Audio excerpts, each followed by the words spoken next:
நெல்லையில் புதிதாக வாங்கிய காரை பர்மனன்ட் ரெஜிஸ்ட்ரேஷன் செய்ய 20,000 ரூபாய் லஞ்சம் கேட்ட மோட்டார் வாகன ஆய்வாளரின் ஆடியோ வெளியாகி சர்ச்சையாகி உள்ளது. பெரும் அதிர்வலைகளை ஏற்படுத்திய லஞ்ச வழக்கில் அடுத்த கட்ட நகர்வு என்ன? என்னலாச்சு அது? அந்த வண்டி அது 12 கிடக்கட்டும் அப்படின்ட்டு போயிட்டான். இன்னும் எப்படி இங்க வந்து ஜெராக்ஸ் எடுத்துட்டு போவானா? பேப்பர் ஏன்டா கேட்டான், நான் கொடுத்தேன். ரெஜிஸ்ட்ரேஷன் ஆயிட்டான் இல்ல அப்படின்னு அந்த போட்டோ எடுத்தான், அந்த போயிட்டான். என்ன போய் என்ன செய்ய போறானா அது தெரியல. இன்னும் பெரிய இவன் நினைப்புல அலைதானா? இன்னும் பெரிய 50 லட்சத்துக்கு வண்டி வாங்குறானுலாம். இல்ல நமக்கு மாசம் எவ்வளவு கொடுக்கணும்னு தெரியாது உனக்கு? சரி சார், நான் அவர்கிட்ட சொல்லி பாக்கேன். ஆமா, வாங்கிட்டு நாளைக்கு காலைல கொண்டு வந்தேன்னா போட்டு தரேன், சரியா? புதிதாக வாங்கிய காரை பர்மனன்ட் ரெஜிஸ்ட்ரேஷன் செய்ய மோட்டார் வாகன ஆய்வாளர் லஞ்சம் கேட்கும் ஆடியோ தான் இது. பணம் கொடுத்தவரின் பகீர் குற்றச்சாட்டு காட்டு தீயாய் பறக்க காரை ரெஜிஸ்ட்ரேஷன் செய்யும் விவகாரத்தில் நடந்தது என்ன?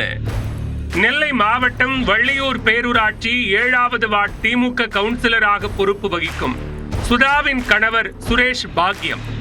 திமுகவை சேர்ந்த இவர் கடந்த ஆண்டு மார்ச் மாதம் இன்னோவா ஹைகிராஸ் கார் ஒன்றை வாங்கியுள்ளார்.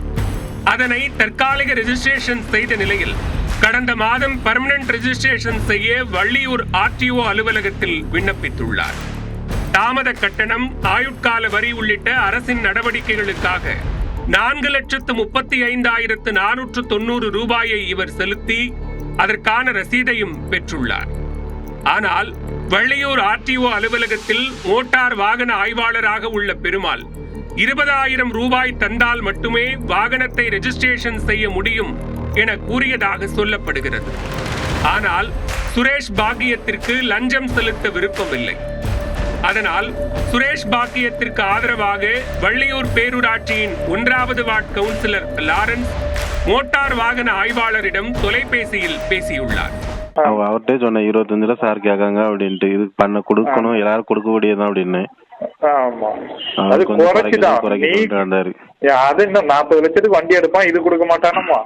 சரி, பொறுப்பு நான் வாங்கி தரேன். ஒரு 15 ரூபா கண்டிப்பா 5 ரூபா. அது கிடையாது, அடிப்பட போற நாய. நானே அவர்கிட்ட சொல்லி வாங்கி தரேன். அது வந்தாதான் உள்ள போடணும். மற்ற நபர்களுக்கு 25,000 ரூபாய் வாங்குவேன், நீ வந்தால் மட்டும் 20,000 ரூபாய்க்கு சம்மதிக்கிறேன் என்று அவர் கூறியுள்ளார். 40 லட்சம் ரூபாய் கார் வாங்க முடிகிறது, 20,000 ரூபாய் கொடுக்க முடியாதா என பெருமாள் சர்ச்சையாக பேசியுள்ளார். 30-40 லட்ச ரூபாய்க்கு வாங்குவான், இது லேட் பீஸ் மட்டும் 4 லட்சம் ரூபாய் கட்டுவான். நம்ம கொடுக்க மாசம் மாசம் எப்படிதான் கொடுப்பேன்? இவன மாதிரி 10 இப்ப நீ சரி, நீ எங்கே தேவையில்லாம விட்டுட்ட, அது ரைட்டு, ஓகேங்களா? நீ இப்ப எனக்கு உன்ட்ட வேணும்னா உன்கிட்ட நான் வண்டியை தளம்பேன், எது தளம்பேன், அவன்கிட்ட போய் கேட்க முடியுமோ? அது என்ன?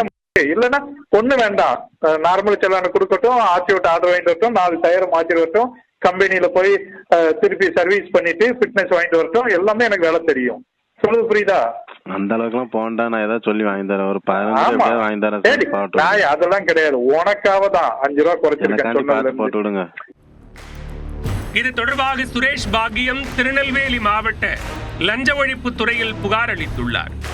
புகாரின் பேரில் மோட்டார் வாகன ஆய்வாளர் பெருமாள் மீது லஞ்ச ஒழிப்பு துறையினர் வழக்கு பதிவு செய்துள்ளனர். லஞ்சம் கேட்டதாக தொடர் விசாரணை நீடித்து வரும் நிலையில் விசாரணையின் முடிவிலேயே பெருமாள் மீதான குற்றச்சாட்டின் உண்மை என்ன என்பது குறித்து தெரிய வரும்.